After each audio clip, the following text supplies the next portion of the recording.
والوالدات يرضعن أولادهن حولين كاملين لمن أراد أن يتم الرضاعة।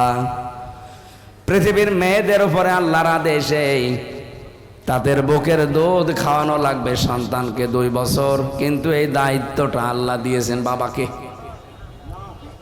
না মানে এখানে মুযাক্কার শব্দ আছে আই ইউতিম্মার রাদা লিমান আরাদা আই ইউতিম্মার রাদা। আল্লাহ পাক বলেন পুরুষকে, বাবাকে আমি দায়িত্ব দিলাম তারা যেন 2 বছর দুধ খাওয়ায়। বাবার ওই যন্ত্রপাতি আছে, খাওয়াবে কি দিয়ে? এই আয়াত কি ভুল নাকি? তাহলে আপনি প্রমাণ করে দেন। লিমান আরাদা আই ইউতিম্মার রাদা, এ দায়িত্ব আল্লাহ বাবাকে দিয়েছে, মাকে দেয়নি। তো বাবার যেহেতু মেশিন পত্র নেই, এই জন্য এই দায়িত্বটা মা পালন করছে। পালন করার জন্য যদি মা বলে না আমি সন্তানকে দুধ দেব না, তোমার ছেলে তুমি দাও, বাবারই কিন্তু এটা দেওয়া লাগবে। বাবার নেই, এই জন্য যদি মা টাকা দাবি করে, সম্পদ দাবি করে যে আমার পারিশ্রমিক হিসাবে 2 বছর দুধ খাওয়ালে 2 লাখ টাকা দেওয়া লাগবে, এই বাবার তাই করা লাগবে। এটা মাইকে বললে ওদের কানে আওয়াজ যাবে, শেষে আমিও ধরা খাবো। কারণ আমার এই 20 দিন আগে একটা হয়েছে, যেভাবে চালাচ্ছে চালাক, ছাতা বলে আমি ধরা খাবো। কোরআনে আছে, এই জন্য আমি করলাম। এটার দায়িত্ব কিন্তু আল্লাহ মাকে দেয়নি, দিয়েছে কাকে? বলেন বলেন।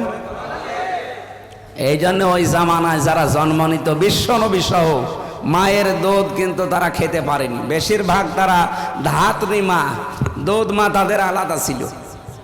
তাদেরকে দুধ মার কাছে নিয়ে 6 মাস, 1 বছর, 2 বছর এভাবে রাখতো, ওরা লালন পালন করে দিত, দুধ খাওয়ানো, প্রতিপালন করা। মাসে মাসে তাদেরকে টাকা দেওয়া লাগতো।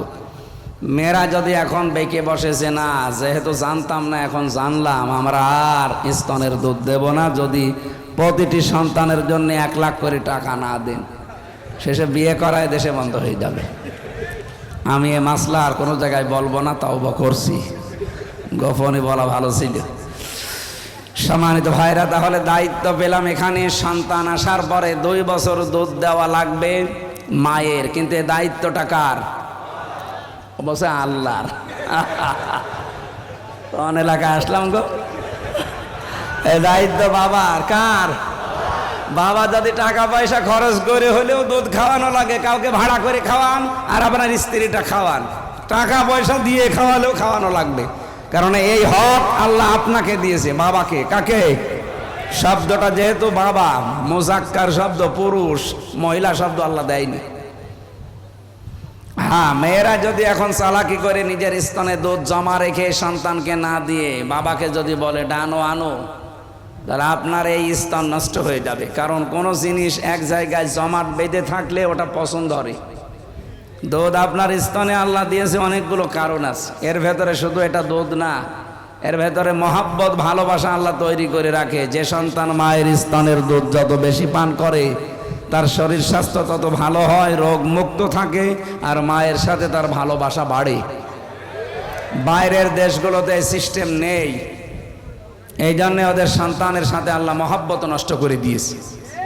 মুরব্বী হয়ে গেলে শেষ পর্যন্ত সন্তান আর মায়ের পরিচয় নেই, রেখে আসে বৃদ্ধাশ্রমে, মাসে মাসে টাকা দিয়ে দেয়।